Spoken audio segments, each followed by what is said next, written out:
Confidence is the single thing that makes the big difference. പലപ്പോഴും നമ്മുടെ പ്രശ്നം എന്ന് പറയുന്നത് ടാലൻ്റ് അല്ല, അത് മറ്റൊരു എക്സ്റ്റേണൽ ഫാക്ടേഴ്സ് അല്ല, അല്ലെങ്കിൽ മറ്റാരുമല്ല, അത് നമ്മുടെ തന്നെ കോൺഫിഡൻസ് ആണ്. പലപ്പോഴും പല കാര്യങ്ങളും ചെയ്യാൻ, പല സ്ഥലത്തും വിജയിക്കാൻ നമുക്ക് തടസ്സമായിട്ട് നിൽക്കുന്നത്, അല്ലെങ്കിൽ നന്നായിട്ടത് ചെയ്യാൻ നമുക്കൊരു ബ്ലോക്കായിട്ട് നിൽക്കുന്നത് നമ്മുടെ കോൺഫിഡൻസ് തന്നെയാണ്. നമ്മൾ ഈ കോൺഫിഡൻസ് ഇല്ല എന്ന് പറയുന്ന ഒരു കാരണത്തെ മറ്റു പല കാരണങ്ങൾ കൊണ്ട് മറച്ചു വെക്കാൻ ശ്രമിക്കുമെങ്കിലും അതൊരു സത്യം തന്നെയാണ്. നമുക്ക് കോൺഫിഡൻസ് ഇല്ലാത്തത് കൊണ്ടാണ്, നമുക്കൊരു ധൈര്യം ഇല്ലാത്തത് കൊണ്ടാണ് പലപ്പോഴും നമ്മൾ പല കാര്യങ്ങളും ചെയ്യാത്തതും, അല്ലെങ്കിൽ ചെയ്യുന്ന കാര്യങ്ങൾ നല്ല രീതിയിൽ കംപ്ലീറ്റ് ചെയ്യാൻ പറ്റാത്തതും. പക്ഷേ കോൺഫിഡൻസ് ഇല്ല എന്ന് പറഞ്ഞാൽ നമ്മൾ ഒരിക്കലും വിഷമിക്കേണ്ട കാര്യമില്ല. കാരണം നമുക്ക് കോൺഫിഡൻസ് ബിൽഡ് ചെയ്തെടുക്കാൻ പറ്റും എന്നുള്ളതാണ്. We can build confidence. അതിന് വേണ്ടിയിട്ടുള്ള 6 കാര്യങ്ങളാണ് ഇന്നത്തെ വീഡിയോയിൽ നമ്മൾ പറയുന്നത്. ഒന്നാമതായിട്ട്, കോൺഫിഡൻസ് കംസ് ഫ്രം പ്രിപ്പറേഷൻ. ഈ ഒരു കാര്യം എൻ്റെ ടേബിളിൽ ഞാൻ എഴുതി വെച്ചിട്ടുള്ള ഒരു സംഭവമാണ്. നമ്മൾ എന്താണ് ചെയ്യാൻ പോകുന്നത്, നമ്മൾ എന്ത് ലക്ഷ്യത്തിലേക്കാണ് പോകുന്നത്, അതിന് വേണ്ടിയിട്ട് മെന്റലി പ്രിപ്പയർ ചെയ്യുക, അതിന് വേണ്ടിയിട്ടുള്ള അറിവ് നമ്മൾ നേടിയെടുക്കുക, അതിന് വേണ്ടിയിട്ടുള്ള സ്കിൽസ് നമ്മൾ ഉണ്ടാക്കിയെടുക്കുക. ഇത് നമ്മുടെ കോൺഫിഡൻസിനെ നന്നായി ബൂസ്റ്റ് ചെയ്യും. കാരണം നമുക്കറിയാം നമ്മൾ എന്താണ് ഫേസ് ചെയ്യാൻ പോകുന്നത്, അതിന് വേണ്ടത് നമ്മുടെ കയ്യിലുണ്ട്. Confidence comes from preparation. നമ്മൾ വേണ്ടത്ര പ്രിപ്പറേഷൻ ഇല്ലാതെ പല കാര്യങ്ങൾക്കും പോകുമ്പോൾ നമുക്ക് ഈ ഒരു കോൺഫിഡൻസ് ഫീൽ ചെയ്തെന്ന് വരില്ല. പലപ്പോഴും വീഡിയോസ് ക്രിയേറ്റ് ചെയ്യുമ്പോൾ പോലും എനിക്ക് ബ്ലോക്ക് വന്നിട്ടുള്ളത് ഈ ഒരു കാര്യത്തിലാണ്. എന്തുകൊണ്ടാണ് കോൺഫിഡൻസോട് കൂടി സംസാരിക്കാൻ പറ്റാത്തത്? കാരണം നമ്മൾ പ്രിപ്പയർ ചെയ്തിട്ടുള്ള കണ്ടന്റിന് ഒരു ഡെപ്ത് ഇല്ല, അല്ലെങ്കിൽ കണ്ടന്റ് നന്നായിട്ട് പ്രിപ്പയർ ചെയ്തിട്ടില്ല എന്നുള്ളത് കൊണ്ടാണ്. ഈ ഒരു കാര്യം സോൾവ് ചെയ്ത് കഴിയുമ്പോൾ ഓട്ടോമാറ്റിക്കലി കോൺഫിഡൻസ് കൂടുന്നത് ഞാൻ ശ്രദ്ധിച്ചിട്ടുണ്ട്. അതുകൊണ്ട് ഈ കാര്യം എന്നെ തന്നെ ഓർമ്മപ്പെടുത്താൻ വേണ്ടിയിട്ടാണ് ഒരു പേപ്പറിൽ ഞാൻ ടേബിളിൽ എഴുതി വെച്ചിരിക്കുന്നത്, കോൺഫിഡൻസ് കംസ് ഫ്രം പ്രിപ്പറേഷൻ. രണ്ടാമത്തെ കാര്യം, ഡോണ്ട് കമ്പയർ. നമുക്ക് പലപ്പോഴും കോൺഫിഡൻസ് നഷ്ടപ്പെടുന്ന ഒരു കാര്യം എന്ന് വെച്ച് കഴിഞ്ഞാൽ നമ്മൾ മറ്റുള്ളവരുമായിട്ട് കമ്പയർ ചെയ്യാൻ പോകുമ്പോഴാണ്.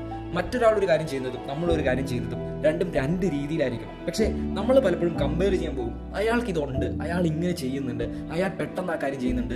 ഇത് ഓട്ടോമാറ്റിക്കലി നമ്മുടെ കോൺഫിഡൻസിനെ പതുക്കെ ഡൗൺ ആക്കാനായിട്ട് തുടങ്ങും. നമ്മൾ മനസ്സിലാക്കേണ്ടത്, നമ്മൾ 2 പേരും 2 വ്യത്യസ്ത മനുഷ്യരാണ്. 2 പേർക്കും 2 രീതികളുണ്ട്. 2 പേരും മികച്ചു നിൽക്കുന്നത് 2 മേഖലകളിലാണ്. നമുക്കുള്ള അഡ്വാൻറ്റേജസിനെ ഏറ്റവും നന്നായിട്ട് ഉപയോഗിക്കുക എന്നുള്ളതാണ്. പക്ഷേ നമ്മൾ വേറൊരാളുടെ അഡ്വാൻറ്റേജസ് വെച്ചിട്ട്, വേറൊരാളുടെ കഴിവുകൾ വെച്ചിട്ട് നമ്മളെ തന്നെ അളക്കാൻ നോക്കുമ്പോൾ നമുക്ക് കൊടുക്കുന്ന സ്കോർ എന്ന് പറയുന്നത് വളരെ ലോ ആയിരിക്കും. ഇത് നമ്മുടെ സെൽഫ് എസ്റ്റീം താഴെ കൊണ്ടുപോകും, അല്ലെങ്കിൽ നമ്മുടെ കോൺഫിഡൻസ് താഴെ കൊണ്ടുപോകും.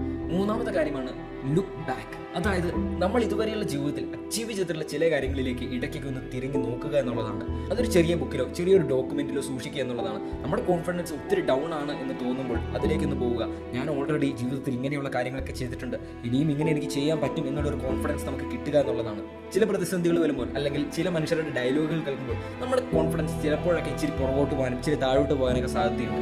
അല്ലെങ്കിൽ നമ്മൾ ട്രൈ ചെയ്തിട്ട് വീണ്ടും വീണ്ടും ഫെയിലിയേഴ്സ് തന്നെ ഉണ്ടാകുമ്പോൾ നമ്മുടെ കോൺഫിഡൻസ് താഴോട്ട് പോകുക എന്ന് പറയുന്നത് നോർമലാണ്. അപ്പോൾ നമ്മൾ വേഗം ചെയ്യേണ്ടത് നമ്മുടെ ഈ അച്ചീവ്മെന്റ് ബുക്കിലേക്ക് നമ്മളൊന്ന് തിരിഞ്ഞു നോക്കുക എന്നുള്ളതാണ്. ഇത് നമ്മുടെ കോൺഫിഡൻസ് ഒന്ന് ബൂസ്റ്റപ്പ് ചെയ്യും. ഇനി 4ാമത്തെ കാര്യമാണ്, നോ ദാറ്റ് നോബഡി കെയേഴ്സ്. നമ്മുടെ കോൺഫിഡൻസ് പലപ്പോഴും ഇല്ലാണ്ടാക്കുന്ന ഒരു കാര്യമാണ് മറ്റേയാൾ എങ്ങനെ ചിന്തിക്കുമെന്നൊരു ചിന്ത, സമൂഹം എങ്ങനെ കാണുമെന്നുള്ളൊരു ചിന്ത, അല്ലെങ്കിൽ നമുക്കറിയാവുന്ന ചില ഫ്രണ്ട്സ്, അല്ലെങ്കിൽ നമ്മുടെ ഫാമിലിയിലെ ചിലർ, അവരെങ്ങനെയായിരിക്കും നമ്മൾ ചെയ്യുന്ന ഒരു പ്രവൃത്തിയെ കാണുക എന്നുള്ളൊരു ചിന്ത. സത്യം പറഞ്ഞു കഴിഞ്ഞാൽ ഒരു പരിധിക്കപ്പുറം ആരും ഇതിലൊന്നും ശ്രദ്ധിക്കുന്നില്ല എന്നുള്ളതാണ്. കാരണം എല്ലാവരും അവരവരുടെ ജീവിതങ്ങളിൽ, അവരവരുടെ പ്രശ്നങ്ങളിൽ, അവരവരുടെ സ്വപ്നങ്ങൾക്കും അവരവരുടെ കാര്യങ്ങൾക്കും പിറകെയാണ്. ഇതിനിടയിൽ നിങ്ങളെക്കുറിച്ച് മാത്രമായിട്ട് ആരും രാവും പകലും എന്ന് ചിന്തിക്കുന്നില്ല. ഇത് നമുക്ക് വരുന്നൊരു ഫ്രീഡം ഉണ്ട്. ബാക്കിയുള്ളവർ ഒരു പരിധിക്കപ്പുറം നമ്മളെ ശ്രദ്ധിച്ചുകൊണ്ടിരിക്കുന്നില്ല എന്ന് പറയുന്നത്. പക്ഷെ നമ്മൾ നോക്കുമ്പോൾ അയാളുടെ കണ്ണ് നമ്മളിൽ തന്നെയാണ് എന്നൊരു തോന്നൽ പലപ്പോഴും നമ്മളിൽ ഉണ്ടാകും. പക്ഷേ അതൊരു സത്യമല്ല. Everyone is busy with their own lifes. ഈ ഒരു ചിന്തയോടെ നമ്മൾ കാര്യങ്ങൾ ചെയ്യാൻ തുടങ്ങുമ്പോൾ we get a confidence, we get a freedom. 5ാമത്തെ കാര്യമാണ്, always work on yourself. നമ്മളെ തന്നെ എപ്പോഴും ഇമ്പ്രൂവ് ചെയ്തുകൊണ്ടിരിക്കുക എന്നുള്ളതാണ്. അത് എക്സസൈസ് ചെയ്ത് നമ്മുടെ ഫിസിക്കലി നമ്മൾ ഫിറ്റ് ആയിട്ടിരിക്കുക, ഡിസിപ്ലിൻ നമ്മൾ ഇമ്പ്രൂവ് ചെയ്തുകൊണ്ടിരിക്കുക, പുതിയ കാര്യങ്ങൾ പഠിച്ച് നമ്മുടെ മേഖലയിലുള്ള സ്കില്ലുകളിൽ മെച്ചപ്പെട്ട് അതിൽ നന്നായിട്ടിരിക്കുക, അല്ലെങ്കിൽ നമ്മുടെ പേഴ്സണാലിറ്റി എപ്പോഴും ഇമ്പ്രൂവ് ചെയ്യാൻ നോക്കിക്കൊണ്ടിരിക്കുക. നമ്മൾ മറ്റുള്ളവരെ കാണുന്നതും മറ്റുള്ളവരുടെ ഇടപെടുന്നതും നമ്മൾ ബിഹേവ് ചെയ്യുന്നതും എല്ലാം എപ്പോഴും ഇമ്പ്രൂവ് ചെയ്യാനായിട്ട് നോക്കിക്കൊണ്ടിരിക്കുക.